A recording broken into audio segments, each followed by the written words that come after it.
Seneca is a storied little town, nestled among the lakes of Oconee County and neighboring the well-known University of Clemson, South Carolina. Tucked away on an unassuming side street lies the Lunney Museum.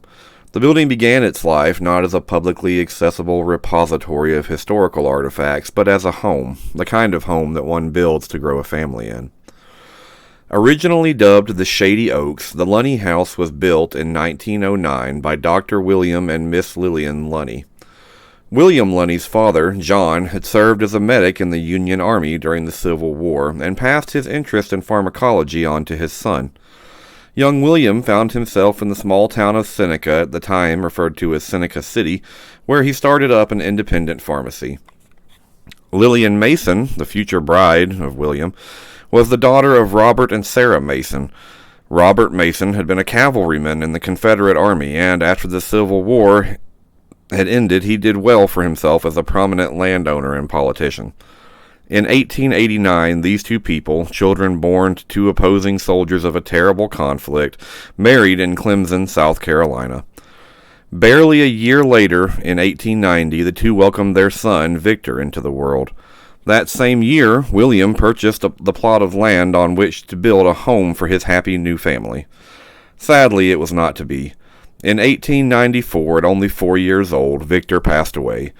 William and Lillian would never have another child. Construction of the home began in 1906, while the Lunneys lived elsewhere.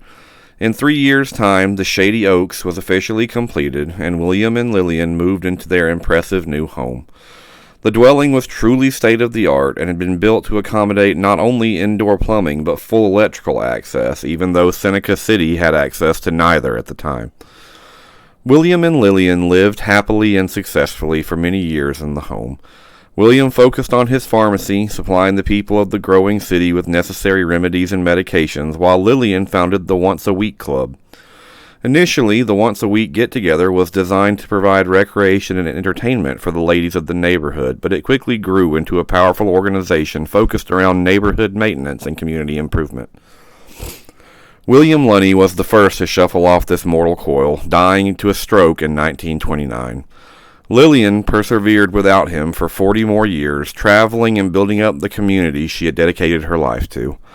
In 1969, she passed away, mourned by a community that she had nurtured for nearly a century.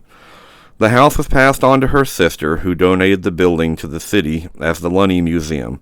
A dedication at the time of the transfer reads, "Lunney Museum is a hope fulfilled and a dream realized. The magnanimous gift of Myra Mason Lindeman, it honors the memory of Dr. and Mrs. William John Lunney, pioneer citizens who made vast contributions to the civic, social, cultural, and religious life of the area for decades. This dedication marks the beginning of an expanding period of service for a home already rich in the history and traditions of Oconee County. As a binding link between the past and the future, may it serve to cherish a noble heritage and inspire visions of hope and ideals of service." Seconds. That good? Heck yeah.